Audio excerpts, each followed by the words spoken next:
तुम्हारी इतनी हिम्मत, तुम इस बच्चे को लेकर मेरे सामने खड़ी हो। बताओ मुझे, ये किसका बच्चा है?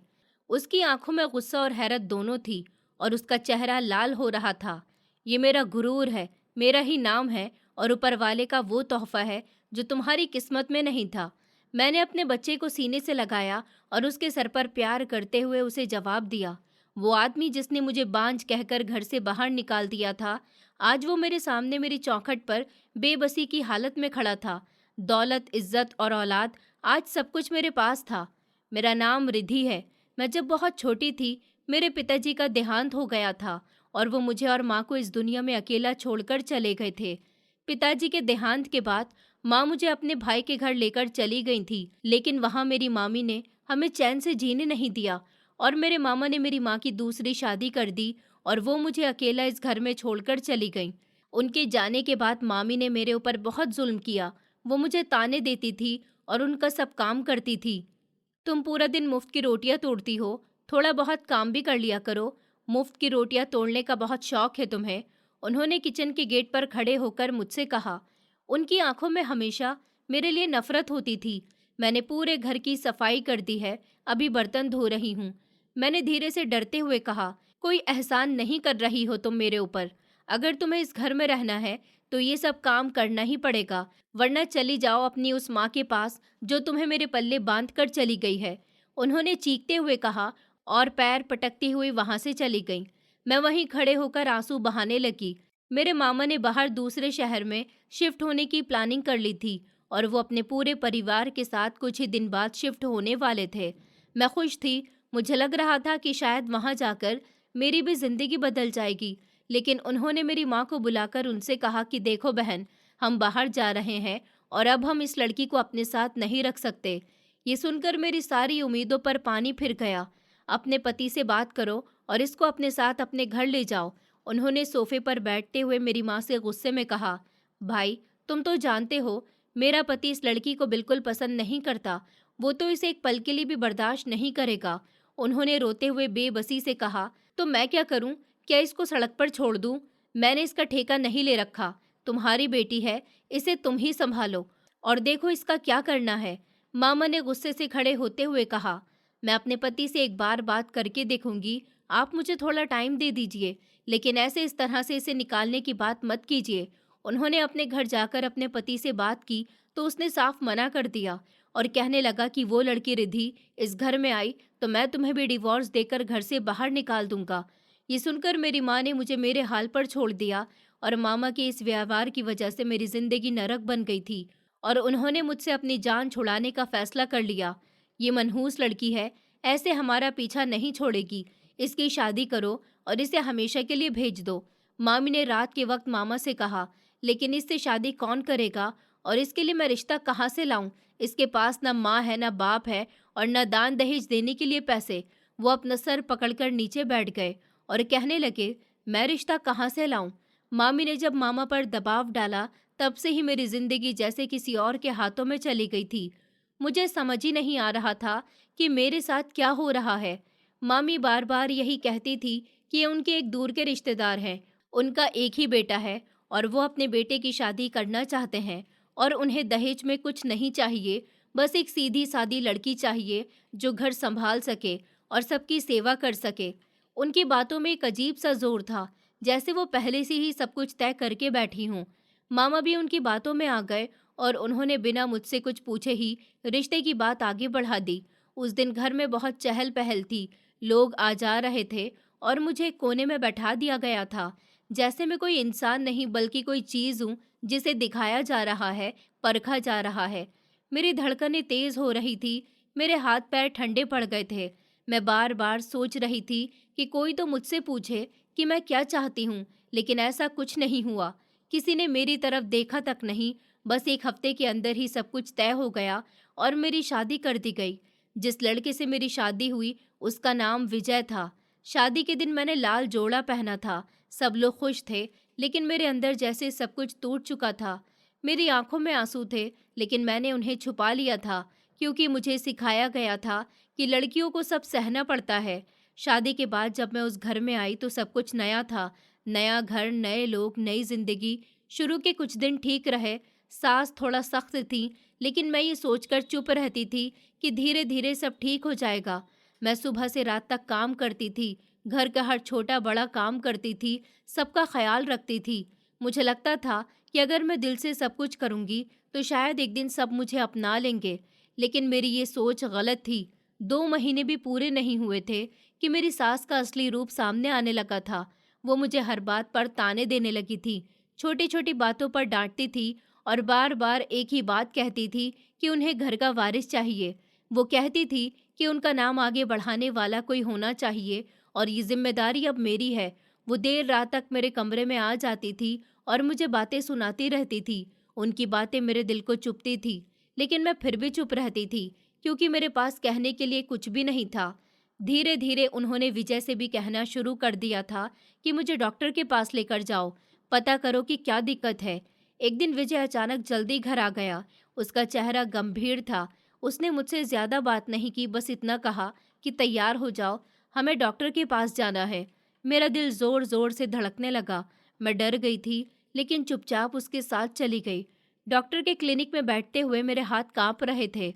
डॉक्टर ने मुझे देखा, कुछ टेस्ट किए और हमें बाहर बैठने को कहा। उस दिन इंतजार के पल मेरे लिए बहुत भारी थे। मुझे ऐसा लग रहा था जैसे मेरी पूरी जिंदगी का फैसला होने वाला है। थोड़ी देर के बाद जब रिपोर्ट्स आईं तो डॉक्टर का चेहरा बदल गया। उसने विजय की तरफ देखा और कहा कि आपकी पत्नी कभी मां नहीं बन सकती। ये सुनते ही जैसे मेरे कानों में आवाज आना बंद हो गई। मुझे कुछ सुनाई ही नहीं दे रहा था। मेरे दिल में जैसे किसी ने जोर से चोट मारी हो। विजय का चेहरा भी उतर गया था। उसने डॉक्टर से कहा कि एक बार फिर से चेक कीजिए, कहीं कोई गलती तो नहीं हुई है। लेकिन डॉक्टर ने साफ कह दिया कि रिपोर्ट सही है और इसमें कोई गलती नहीं है। हम दोनों वहां से बाहर आ गए। पूरे रास्ते सन्नाटा था। विजय ने एक शब्द भी नहीं कहा और घर पहुंचते ही उसने सारी बात अपनी माँ को बता दी। मेरी सास ये सुनते ही गुस्से से भर गई। उन्होंने मुझे ऐसे देखा जैसे मैं कोई बहुत बड़ी गलती हूँ। उन्होंने चिल्लाते हुए कहा कि मैं इस मनहूस लड़की को अपने घर में नहीं रखूंगी। उन्होंने मुझे धक्का देकर दरवाजे की तरफ ले जाना शुरू कर दिया। मैं रो रही थी, गिड़गिड़ा रही थी। मैंने विजय के पैरों को पकड़ लिया था और उससे कह रही थी कि मुझे मत निकालो, मेरा कोई नहीं है, मैं कहाँ जाऊंगी, मैं सब सह लूंगी, बस मुझे इस घर में रहने की जगह दे दो। लेकिन उसने मेरी तरफ देखा तक नहीं। उसने मेरा हाथ झटक दिया और मुझे जोर से धक्का देकर दूर कर दिया और कहा कि मेरी नज़रों से दूर हो जाओ। उसकी ये बात मेरे दिल में तीर की तरह लगी। उसी वक्त मेरी सास ने मेरे हाथों से वो सोने की चूड़ियां भी उतार ली जो उन्होंने मुझे शादी के समय पहनाई थी। उन्होंने कहा कि ये मनहूस लड़की खाली हाथ आई थी और खाली हाथ ही जाएगी। मैं रोती रही, लेकिन किसी ने मेरी एक नहीं सुनी और अगले ही पल दरवाज़ा मेरे सामने बंद कर दिया गया। मैं सड़क पर बाहर खड़ी थी, अकेली। मेरे पास कुछ भी नहीं था, न पैसे, न कपड़े, न कोई सहारा। मैं धीरे धीरे सड़क पर चलने लगी। मेरे कदम लड़खड़ा रहे थे, मेरी आंखों से आंसू रुक नहीं रहे थे। मैं बस चलती जा रही थी, बिना किसी दिशा के। मुझे नहीं पता था कि मैं कहाँ जा रही हूँ। कुछ देर के बाद मेरी हालत इतनी ख़राब हो गई कि मुझसे खड़ा भी नहीं हुआ जा रहा था। मेरे पेट में भूख के मारे दर्द हो रहा था। सुबह से मैंने कुछ नहीं खाया था और अब भूख मुझे अंदर से तोड़ रही थी। तभी मेरी नज़र एक छोटे से ढाबे पर पड़ी। वहाँ से खाने की खुशबू आ रही थी। मैं कुछ पल तक वहीं खड़ी रही, फिर हिम्मत करके अंदर गई और एक कोने में बैठ गई। मेरे हाथ कांप रहे थे, दिल घबराया हुआ था। मैंने धीरे से ढाबे वाले से कहा कि मुझे बहुत तेज़ की भूख लगी है, क्या मुझे थोड़ा सा खाना मिल सकता है। मैं उस ढाबे पर चुपचाप बैठ गई थी। पेट में इतनी ज़ोर से भूख लग रही थी कि जैसे अंदर से कुछ जल रहा हो। लेकिन हालात ऐसे थे कि मेरे पास ना कोई अच्छा खाना खरीदने के पैसे थे और ना ही कोई सहारा था। इसलिए मैंने वहीं सबसे सस्ता खाना मंगवा लिया। ढाबा भी बहुत साधारण सा था। टूटी हुई कुर्सियां, पुरानी टेबल और चारों तरफ हल्की सी गंदगी फैली हुई थी। ऐसा लग रहा था जैसे लोग यहाँ आना ही पसंद नहीं करते होंगे। तभी एक पतली सी साधारण कपड़े पहने हुई लड़की मेरे पास आई। उसके चेहरे पर मासूमियत थी और उसने बहुत ही धीरे से मुझसे पूछा, दीदी क्या चाहिए आपको, क्या ऑर्डर है आपका।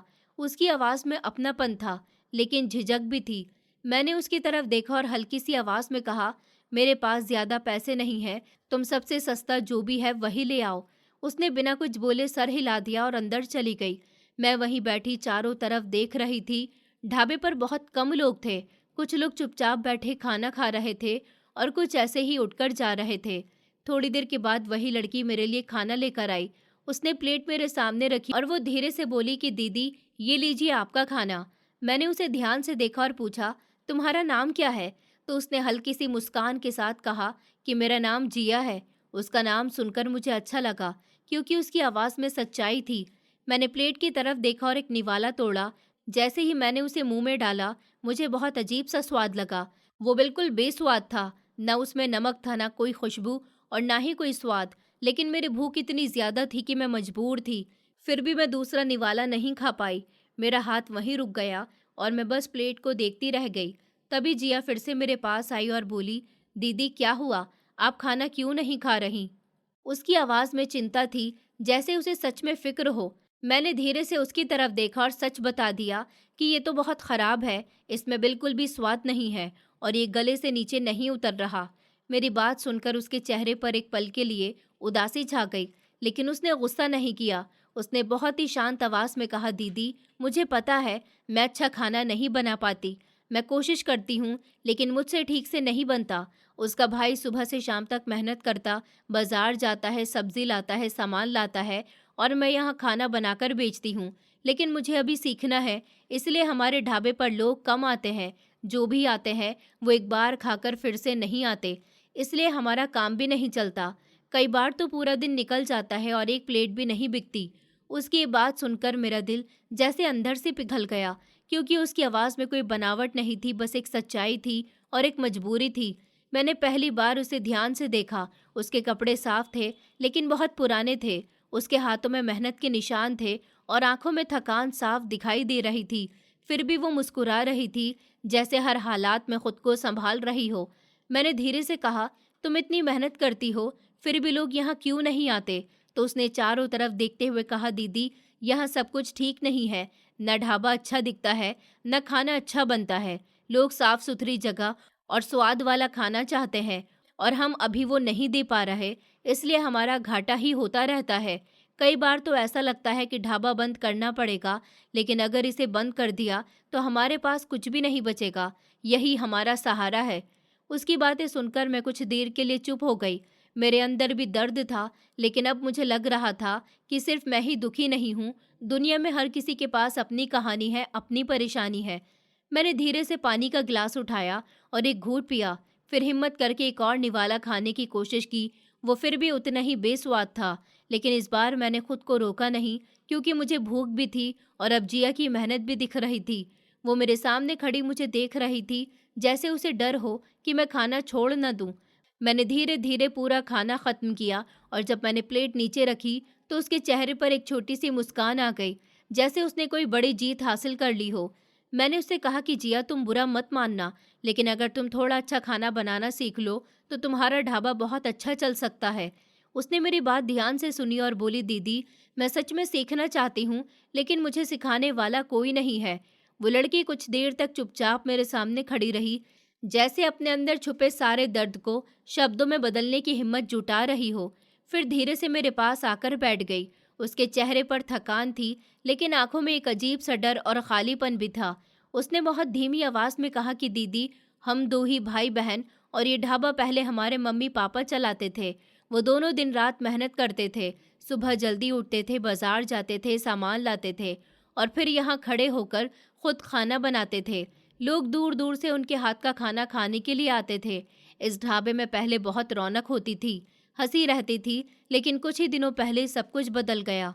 उसने इतना कहा और उसकी आवाज़ भर आई। उसने अपने आंसू रोकने की कोशिश की, लेकिन वो रुक नहीं पाए। उसने कांपती हुई आवाज़ में कहा, दीदी, कुछ दिन पहले ही मेरे मम्मी पापा की मौत हो गई और उनके जाने के बाद जैसे हमारी दुनिया ही ख़त्म हो गई। हमारे पास अब कोई नहीं है, न कोई रिश्तेदार, न कोई सहारा, बस हम दोनों ही रह गए हैं, मैं और मेरा भाई।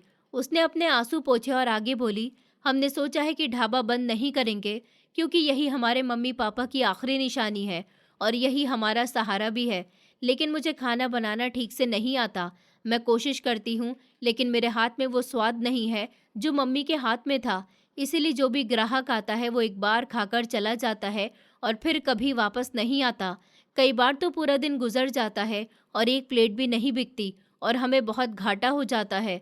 उसकी बातें सुनकर मेरा दिल भारी हो गया था, क्योंकि उसके दर्द में सच्चाई थी और मजबूरी भी थी।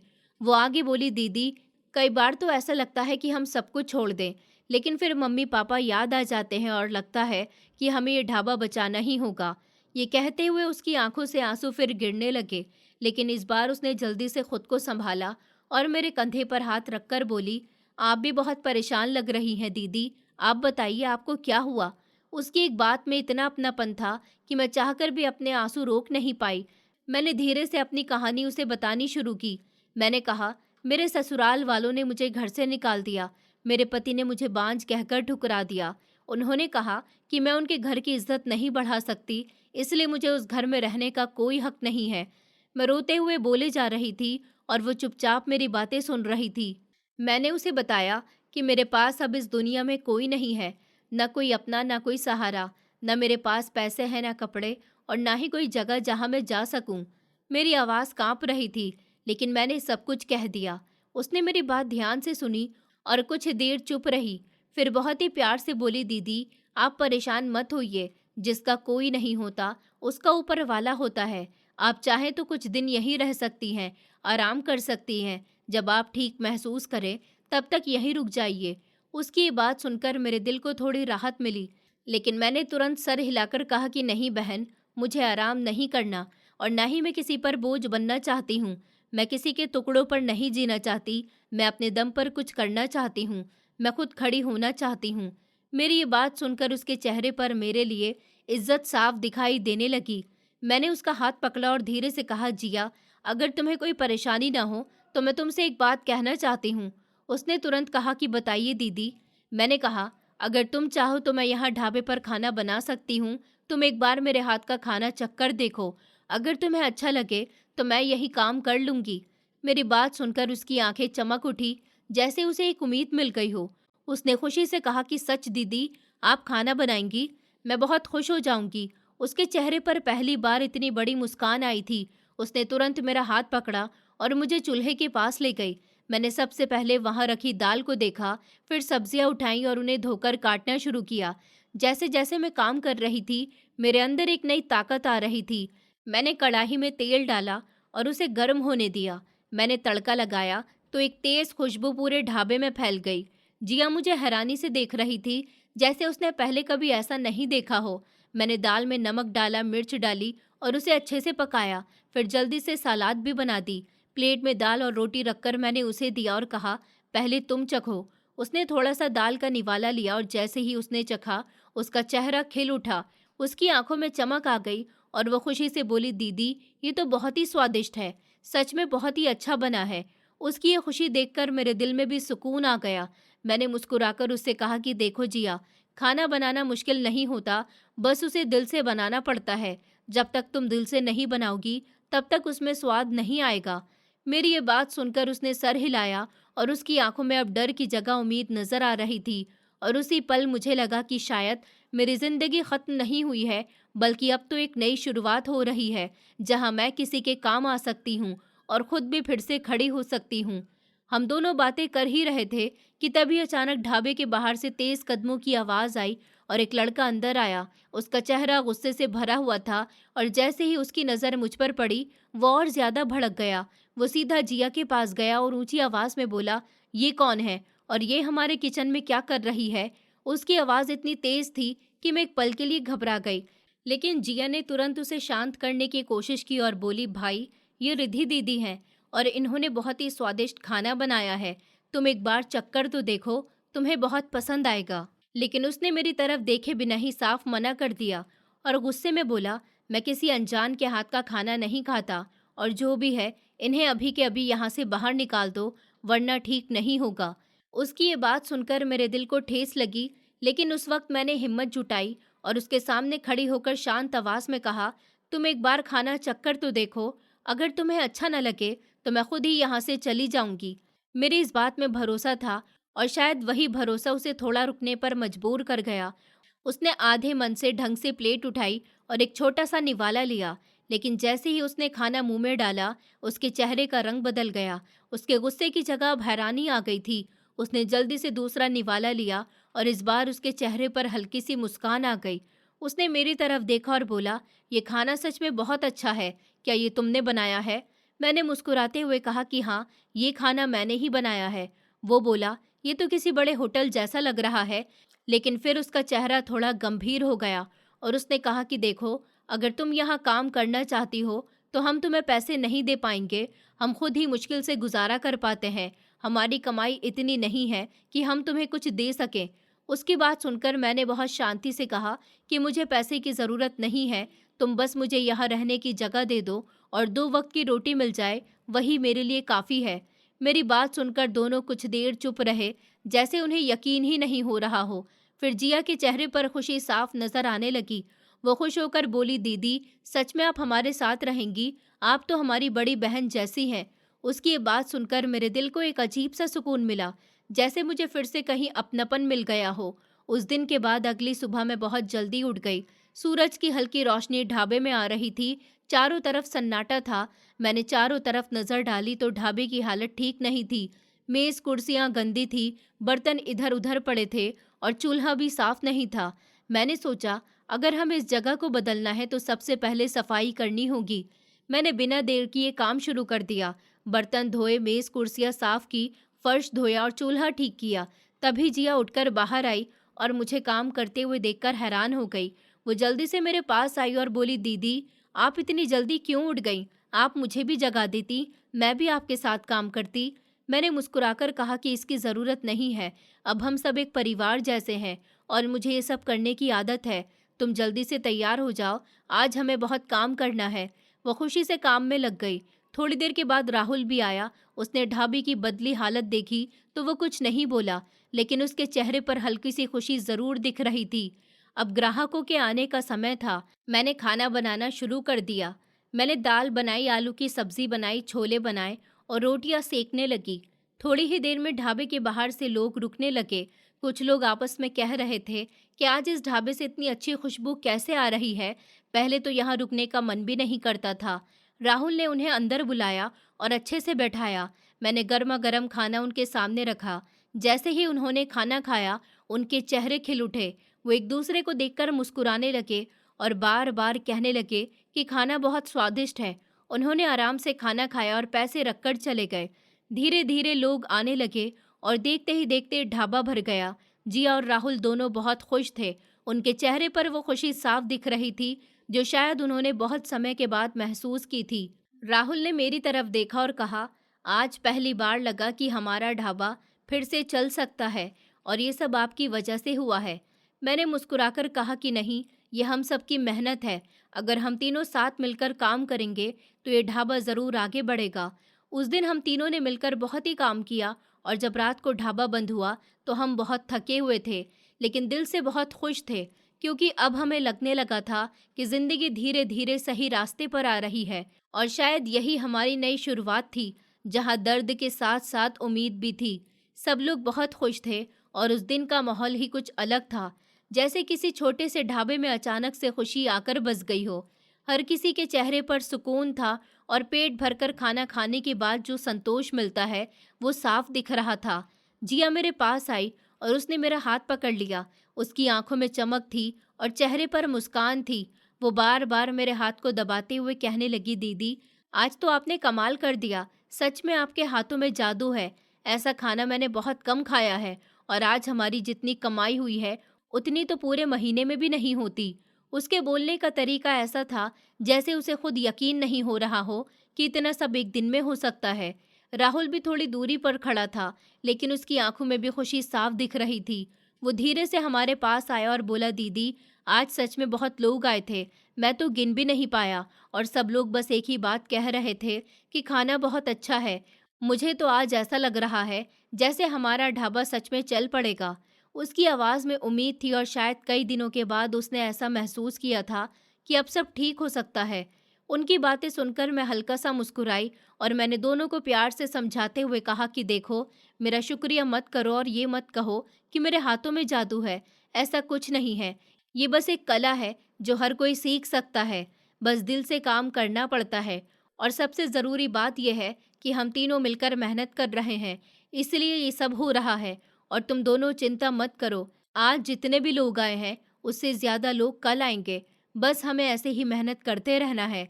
मेरी बात सुनकर दोनों ने सर हिलाया और उनके चेहरे पर और भी ज़्यादा हौसला आ गया। फिर मैंने कहा कि चलो अब सब लोग खाना खा लो, फिर थोड़ा आराम कर लेते हैं, क्योंकि आज बहुत काम किया है। हम तीनों ने साथ बैठकर खाना खाया।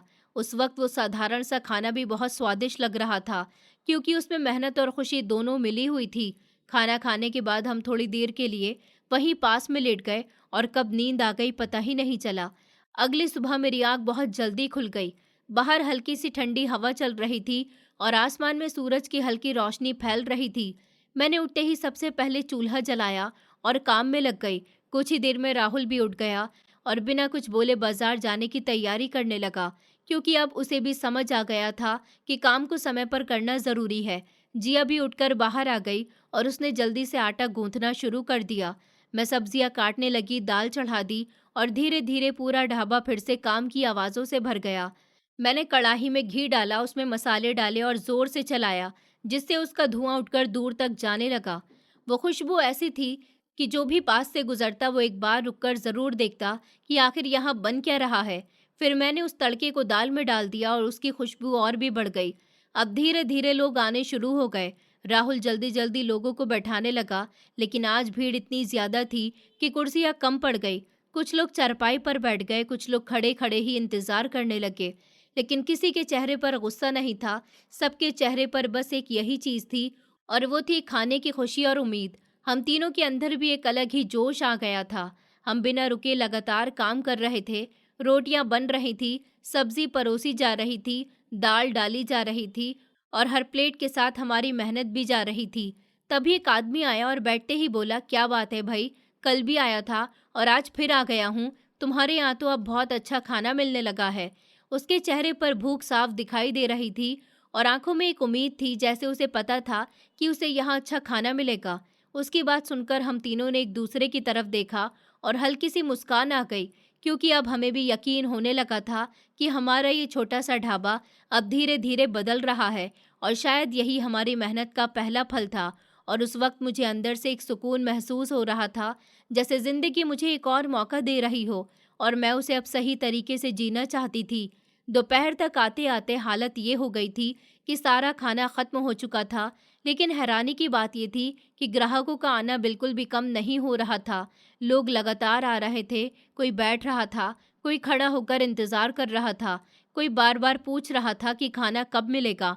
और हम तीनों एक दूसरे की तरफ देखकर समझ नहीं पा रहे थे कि अब क्या करें। जिया मेरी तरफ घबराकर देखने लगी, उसकी आंखों में डर साफ दिखाई दे रहा था। वो धीरे से मेरे पास आई और बोली, दीदी, खाना तो ख़त्म हो गया, अब हम क्या करेंगे?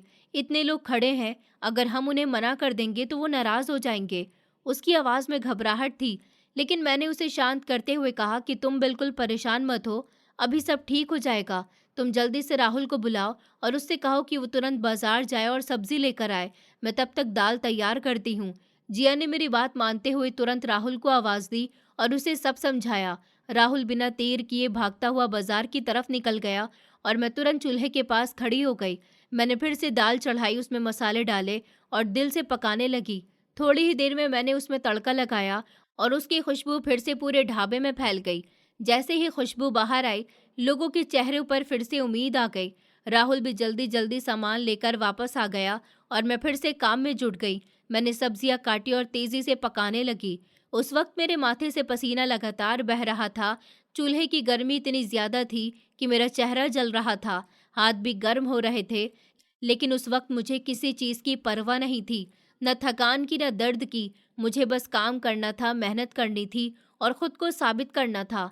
हम तीनों लगातार काम करते रहे और हर ग्राहक को खुश करने की पूरी कोशिश करते रहे। जो भी खाना खाकर जाता वो मुस्कुराता हुआ जाता और तारीफ ज़रूर करता।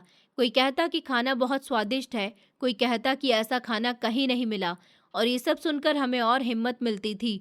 उसी बीच मुझे अपने पुराने दिन याद आने लगे, जब मुझे मेरे पति ने घर से निकाल दिया। वो दिन जब मेरे पास कुछ भी नहीं था। अगर आज वो लोग मुझे यहाँ देख लेते, मुझे इस तरह मेहनत करते और अपने पैरों पर खड़ा होते देखते, तो शायद वो हैरान रह जाते। लेकिन मैंने तुरंत अपने मन को समझाया कि अब ये वक्त पीछे देखने का नहीं है, अब सिर्फ आगे बढ़ने का है। अब मुझे मेहनत करनी है, कुछ बनकर दिखाना है ऊपर वाले ने मुझे जो हुनर दिया है खाना बनाने का, उसे मैं यूं ही बेकार जाने नहीं दूंगी। यही मेरी ताकत है, यही मेरा सहारा है और मैं इसे ही पकड़कर आगे बढ़ूंगी। धीरे धीरे दिन गुजरते गए और हम तीनों की मेहनत रंग लाने लगी। अब ढाबे पर रोज ही भीड़ लगने लगी थी। आसपास के लोग तो आने ही लगे थे, लेकिन अब दूर दूर से भी लोग आने लगे थे, सिर्फ हमारे खाने के लिए। एक हफ्ते के अंदर ही हमारा छोटा सा ढाबा पूरे इलाके में मशहूर हो गया और ये सब देखकर हमारे दिल में एक अलग ही खुशी थी। एक दिन दोपहर का समय था और हमेशा की तरह बहुत भीड़ थी। लोग लगातार आ जा रहे थे और हम तीनों बिना रुके काम कर रहे थे। तभी अचानक एक आदमी हमारे ढाबे पर आया। उसका चेहरा गुस्से से लाल था और वो सीधे हमारे सामने आकर खड़ा हो गया। उसने ऊंची आवाज में कहा कि ये क्या तमाशा लगा रखा है तुम लोगों ने? ये ढाबा तुरंत बंद करो, वरना अच्छा नहीं होगा। उसकी बात सुनकर मैं बिल्कुल नहीं डरी। मैं उसके सामने जाकर खड़ी हो गई और शांत लेकिन मजबूत आवाज में उससे कहा कि आप कौन होते हैं हमारा ढाबा बंद कराने वाले? हम मेहनत से काम कर रहे हैं और ये ढाबा हम काफ़ी दिनों से चला रहे हैं। आपको अगर यहाँ से परेशानी है तो आप खुद यहाँ से चले जाइए। मेरी बात सुनकर उसका गुस्सा और बढ़ गया और उसने मुझे घूरते हुए कहा कि तुम्हें शायद पता नहीं है कि मैं कौन हूँ। मैं चाहूँ तो तुम्हारा सारा सामान बाहर फिकवा सकता हूँ। तभी राहुल भी मेरे पास आकर खड़ा हो गया और उसने भी हिम्मत दिखाते हुए कहा कि दीदी ठीक कह रही हैं। आप कौन होते हैं हमें रोकने वाले? हम गरीब लोग हैं, लेकिन मेहनत से काम करते हैं और ईमानदारी से कमाते हैं। आप यहाँ से चले जाइए, वरना हम मोहल्ले वालों को बुला लेंगे। राहुल की आवाज़ में डर नहीं था, बल्कि हिम्मत थी और उसे मेरे साथ खड़ा देखकर मुझे बहुत अच्छा लगा। उस आदमी ने हमें घूरा और गुस्से से कुछ बड़बड़ाता हुआ वहाँ से चला गया, लेकिन हम जानते थे कि वो हमारा कुछ भी नहीं बिगाड़ सकता। उसके जाने के बाद हमने एक दूसरे की तरफ देखा और बिना कुछ कहे फिर से अपने काम में लग गए, क्योंकि अब हमें पता था कि अगर हमें आगे बढ़ना है तो ऐसे डर से हमें कभी नहीं रुकना चाहिए। ऐसे ही मेहनत करते करते कब एक महीना निकल गया, हमें खुद भी पता नहीं चला, लेकिन उस एक महीने ने हमारी ज़िंदगी बदल दी थी।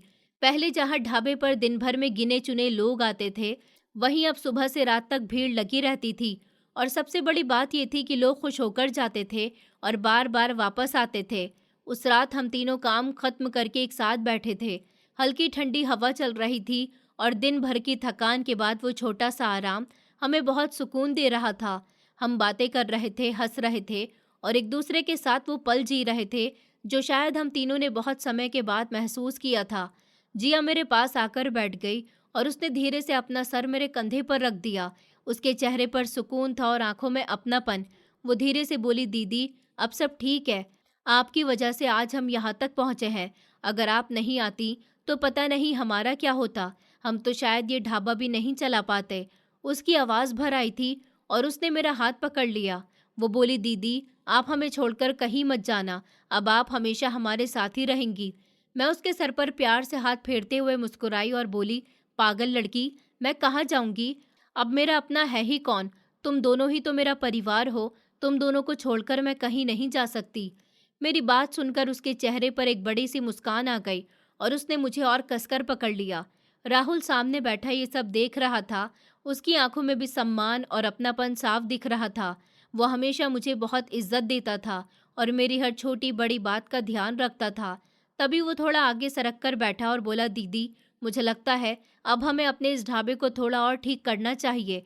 जैसे यहाँ मेज़ और कुर्सियाँ लगा लेते हैं ताकि लोगों को आराम से बैठने की जगह मिल सके। ये चारपाइयाँ अब ठीक नहीं लगती और अगर हम आसपास की दीवार थोड़ी ऊंची करवा दें और बाहर का गेट भी ठीक करवा ले और एक अच्छा सा बोर्ड लगवा दें तो लोग दूर से ही पहचान लेंगे कि ये हमारा ढाबा है। उसकी बातें सुनकर मुझे भी लगा कि वो सही कह रहा है। मैंने तुरंत एक कागज़ उठाया और खर्चा लिखना शुरू किया। मैंने हिसाब लगाया तो पता चला कि हमारे पास इतने पैसे हैं कि हम ये सब काम आराम से करवा सकते हैं। ये सोचकर दिल को बहुत खुशी हुई कि जो हम कभी सोच भी नहीं सकते थे, आज वो करने की हालत में आ गए। तभी राहुल ने फिर कहा कि दीदी हम आपके लिए एक बड़ा चूल्हा भी ले आएंगे। आप पूरा दिन इस छोटे से चूल्हे के सामने खड़ी रहती हैं, आपको बहुत परेशानी होती है और मैं नहीं चाहता कि आपको अब कोई तकलीफ हो। उसकी बात सुनकर मेरे दिल को बहुत सुकून मिला। वो आगे बोला, दीदी आपकी वजह से ही आज हम दोनों यहाँ पर हैं। आपने हमें संभाला है, हमें रास्ता दिखाया और मैं आपसे वादा करता हूँ जब तक मैं हूँ आपको कभी किसी चीज़ की कमी नहीं होने दूंगा। उसकी ये बात सुनकर मेरी आंखें हल्की सी नम हो गईं, लेकिन दिल में एक अजीब सी खुशी थी कि मुझे अब एक परिवार मिल गया जो मुझे समझता है, मेरी इज्जत करता है और मुझसे सच्चा अपनापन रखता है। राहुल हमेशा मेरी हर बात मानता था, कोई भी फैसला लेने से पहले मुझसे ज़रूर पूछता था और जिया भी हर काम दिल से करती थी। हम तीनों ने मिलकर ढाबे में धीरे धीरे बदलाव करना शुरू किया। कुछ ही दिनों में वहाँ मेज़ और कुर्सियाँ आ गईं, दीवारें ठीक हो गईं, बाहर एक अच्छा सा बोर्ड लग गया और देखते ही देखते हमारा छोटा सा ढाबा अब एक साफ सुथरा और अच्छा सा होटल लगने लगा था। लोग और ज्यादा आने लगे थे और अब तो दूर दूर से लोग सिर्फ हमारे खाने के लिए आते थे। वक्त के साथ हमने और मेहनत की और धीरे धीरे उस होटल को एक अच्छे रेस्टोरेंट में बदल दिया। अब हमारे यहाँ काम करने के लिए वेटर भी थे और किचन में कुछ लोग भी रख लिए गए थे जो मेरे साथ मिलकर खाना बनाते थे। लेकिन मैं आज भी खुद हर चीज़ पर ध्यान देती थी, क्योंकि मेरे लिए ये सिर्फ काम नहीं था, ये मेरी पहचान बन चुका था। राहुल अब पूरा हिसाब किताब और बाहर का काम संभालता था और जिया वेटर्स का ध्यान रखती थी और कौन कैसे काम कर रहा है, किसे क्या करना है, ये सब वो बहुत अच्छे से संभालती थी। हम तीनों ने मिलकर जो शुरू किया था वो अब एक बड़ी चीज़ बन चुका था और सबसे बड़ी बात ये थी कि हम आज भी वैसे ही जुड़े हुए थे जैसे उस दिन जब हमने पहली बार साथ मिलकर चूल्हा जलाया था। मैं रेस्टोरेंट के केबिन में बैठी हुई थी। उस दिन मेरा सर बहुत दर्द कर रहा था, इसलिए मैं किचन में नहीं गई थी और थोड़ी देर आराम करने के लिए वहीं कुर्सी पर बैठ गई थी। बाहर से लोगों की आवाज़ें आ रही थी, प्लेटों की खनखनाहट थी और काम की भागदौड़ चल रही थी, लेकिन मैं उस सबसे थोड़ी दूर शांत बैठी थी और अनजाने में ही मेरे दिमाग में पुराने दिन घूमने लगे। मुझे वो दिन याद आने लगा जब मैं सड़क पर भटक रही थी। मेरे पास न घर था, न पैसे थे, न पहनने के लिए ढंग के कपड़े थे और ना ही कोई अपना था। मैं इधर उधर ठोकरें खाती फिर रही थी। हर दरवाज़ा मेरे लिए बंद था और हर चेहरा मेरे लिए अजनबी था। उस वक्त मुझे खुद नहीं पता था कि मेरी ज़िंदगी कहाँ जा रही है और फिर अचानक मुझे ये ढाबा मिला और उसी ढाबे ने मुझे एक नया रास्ता दे दिया। मुझे जिया और राहुल मिले जिन्होंने मुझे अपना लिया और मुझे एक नया परिवार दे दिया। मैं यही सब सोच रही थी और मेरी आंखों में हल्की सी नमी आ गई थी। तभी दरवाजे पर हल्की सी दस्तक हुई और जिया की आवाज़ आई, दीदी क्या मैं अंदर आ सकती हूँ? मैंने तुरंत अपने आंसू पोंछे और मुस्कुराते हुए कहा कि हाँ जिया आओ। वो अंदर आई। उसके चेहरे पर वही अपनापन था, वही प्यार था जो हमेशा रहता था। वो आकर मेरे सामने कुर्सी पर बैठ गई। मैंने पानी का एक घूंट पिया और उससे पूछा, बताओ क्या हुआ, सब ठीक चल रहा है ना बाहर? उसने सर हिलाकर कहा कि हाँ दीदी सब ठीक है, लेकिन मैं आपसे एक बात कहना चाहती हूँ और अगर आप मेरी बात मान लेंगी तो मुझे बहुत खुशी होगी। इतना कहकर उसने मेरा हाथ पकड़ लिया। उसकी पकड़ में हल्की सी घबराहट थी और उसकी आंखों में उम्मीद थी। मैंने प्यार से कहा कि हाँ जिया बताओ क्या बात है, तुम जानती हो मैं तुम्हारी कोई बात नहीं टालती। वो थोड़ी देर चुप रही, जैसे सही शब्द ढूंढ रही हो। फिर उसने मेरी आंखों में देखते हुए धीरे से कहा कि दीदी मैं चाहती हूँ कि आप राहुल से शादी कर लो। उसकी बात सुनकर मैं एकदम से चौंक गई। मुझे जैसे एक पल के लिए समझ ही नहीं आया कि वो क्या कह रही है। मेरे अंदर एक झिझक सी आ गई। मैंने अपना हाथ उसके हाथ से छुड़ा लिया और कुर्सी से उठकर खड़ी हो गई। मैंने थोड़ी तेज आवाज में कहा कि जिया ये कैसी बातें कर रही हो तुम? मैं राहुल से कैसे शादी कर सकती हूँ? वो भी तुरंत खड़ी हो गई और मेरे पास आकर बोली, दीदी आप मेरी बात को समझने की कोशिश कीजिए। अगर आप राहुल से शादी कर लेंगी तो आप कभी हमसे दूर नहीं जाएंगी। आप हमेशा हमारे साथ रहेंगी और हम आपको कभी खोना नहीं चाहते। आप हमारे लिए बहुत खास हैं। उसकी बातों में सच्चाई थी, लेकिन मेरे मन में कई सवाल थे। मैंने कहा, जिया तुम सब कुछ जानती हो, मैं तुमसे बड़ी हूँ, मेरा पहले से एक रिश्ता टूट चुका है, मैं बहुत कुछ झेल चुकी हूँ और राहुल मुझसे छोटा भी है, फिर भी तुम ये बात कह रही हो? उसने बिना झिझके जवाब दिया, हाँ दीदी मुझे सब पता है और मुझे ये भी पता है कि आपकी कोई गलती नहीं थी। आपने हमेशा सही किया। आप बहुत अच्छी हैं और आज जो हम यहाँ तक पहुँचे हैं वो सिर्फ आपकी वजह से है। हम आपको दिल से मानते हैं और मैं चाहती हूँ कि आप हमेशा हमारे साथ रहें। मैंने थोड़ा कड़वा सा मुस्कुराते हुए कहा, और अगर मैं राहुल को वो खुशियाँ ना दे सकूँ जो एक पत्नी देती है, अगर मैं उसे माँ बनने की खुशी ना दे सकूँ, तो जिया ने तुरंत मेरा हाथ पकड़ लिया और बोली, दीदी हमने भूख और गरीबी देखी है, हमें सिर्फ आपका साथ चाहिए। औलाद होना ना होना ऊपर वाले के हाथ में है, लेकिन इंसान का साथ और उसका प्यार बहुत ज़रूरी होता है और मुझे पूरा भरोसा है कि राहुल आपको कभी दुख नहीं देगा। वो आपकी बहुत इज्जत करता है और हमेशा आपका साथ देगा। उसकी बातें सुनकर मेरे दिल का बोझ थोड़ा हल्का होने लगा था। मैं चुप हो गई और कुछ देर तक सोचती रही। फिर मैंने धीरे से कहा, जिया, मुझे थोड़ा समय दो, मैं सोचकर तुम्हें बताऊंगी। उसने मुस्कुराकर कहा कि दीदी, आप आराम से सोचिए, और अगर आपको लगता है कि राहुल को कोई एतराज़ होगा तो ऐसा बिल्कुल भी नहीं है। मैंने उससे पहले ही बात कर ली है और वो भी इस रिश्ते के लिए तैयार है। वो आपकी बहुत इज्जत करता है और आपको खुश रखना चाहता है। आप जितना समय लेना चाहे ले सकती हैं। उसके जाने के बाद मैं काफ़ी देर तक वहीं बैठी रही और अपनी ज़िंदगी के हर पहलू के बारे में सोचती रही। मैंने देखा कि जहाँ पहले मेरे पास कुछ नहीं था, वहीं आज मेरे पास एक परिवार था जो मुझे समझता था, मुझे चाहता था और मेरी इज्जत करता था। मैंने अपने दिल से पूछा और फिर आखिरकार मैंने इस रिश्ते के लिए हाँ कर दी। कुछ ही दिनों में मेरी और राहुल की शादी हो गई। वो शादी बहुत सादी थी, लेकिन उसमें सच्चा प्यार और अपनापन था। हम दोनों एक ही घर में साथ रहने लगे और सच कहूँ तो उसने कभी भी मुझे वो दुख नहीं दिए जो मैंने पहले देखे थे। वो मेरी बहुत इज्जत करता था, मेरा हर तरह से ख्याल रखता था, मेरी हर बात समझता था और मुझे कभी अकेला महसूस नहीं होने देता था। जिया मुझे भाभी कहकर बुलाती थी और उसकी आंखों में मेरे लिए हमेशा खुशी होती थी। हम तीनों फिर से एक परिवार की तरह साथ रहने लगे और इस बार मेरी जिंदगी में सुकून था, सम्मान था और सच्ची खुशी थी। वक्त धीरे धीरे आगे बढ़ता गया और अब पूरा 1 साल हो गया था मेरी शादी को। एक दिन ऐसा आया जिसने मेरी जिंदगी में एक और बड़ी खुशी ला दी। उस दिन सुबह से मेरी तबीयत ठीक नहीं लग रही थी। मुझे उल्टियां हो रही थी और कमजोरी महसूस हो रही थी। पहले तो मैंने ध्यान नहीं दिया, लेकिन राहुल मुझे जबरदस्ती डॉक्टर के पास ले गया। डॉक्टर ने मुझे देखा और कुछ टेस्ट करवाए। हम दोनों बाहर बैठकर रिपोर्ट आने का इंतजार करने लगे। मेरे दिल की धड़कनें तेज थी क्योंकि पुराने जख्म अभी भी कहीं ना कहीं मेरे अंदर जिंदा थे। थोड़ी देर के बाद डॉक्टर ने हमें अंदर बुलाया और रिपोर्ट देखकर मुस्कुराते हुए कहा कि मुबारक हो, आप माँ बनने वाली हैं। ये सुनते ही मुझे जैसे यकीन ही नहीं हुआ। मैंने घबराकर डॉक्टर से कहा कि ऐसा कैसे हो सकता है? आपने तो पहले कहा था कि मैं कभी भी माँ नहीं बन सकती। डॉक्टर ने शांत होकर कहा कि कभी कभी रिपोर्ट गलत भी हो जाती है और कभी कभी ऊपर वाला चमत्कार कर देता है और आपको इस खुशी के लिए उसका शुक्रिया करना चाहिए। मेरी आंखों से अपने आप आंसू बहने लगे, लेकिन इस बार ये आंसू दुख के नहीं बल्कि खुशी के थे। जब मैंने ये बात राहुल को बताई तो वो भी बहुत खुश हुआ। उसने मुझे गले लगा लिया और बार बार ऊपर वाले का शुक्रिया अदा करने लगा। कुछ महीनों बाद मेरे घर एक बेटे का जन्म हुआ। वो बहुत ही प्यारा था और उसके आने के बाद हमारी जिंदगी पूरी तरह बदल गई। हम तीनों हर वक्त उसके आसपास ही रहते थे और उसका बहुत ख्याल रखते थे। एक दिन मैं अपने केबिन में बैठी थी, मेरा बेटा गोद में सो रहा था और मैं काम देख रही थी। तभी अचानक दरवाज़ा खुला और अंदर विजय आ गया। उसे देखकर मैं एक पल के लिए रुक गई, लेकिन इस बार मैं डरने वाली नहीं थी। उसने गुस्से में पूछा कि ये बच्चा किसका है? तुम तो बांझ थी। मैंने बिना डरे उसकी आंखों में देखकर कहा कि ये मेरा बेटा है और तुम्हें यहाँ आने का कोई हक नहीं है। उसने फिर मुझे नीचा दिखाने की कोशिश की, लेकिन मैंने साफ शब्दों में कहा कि कमी मेरे अंदर नहीं, तुम्हारी सोच में थी और आज भी वही सोच तुम्हें आगे नहीं बढ़ने दे रही। मुझे पता चला कि उसने दूसरी शादी कर ली थी, लेकिन उसे अब तक औलाद की खुशी नहीं मिली थी।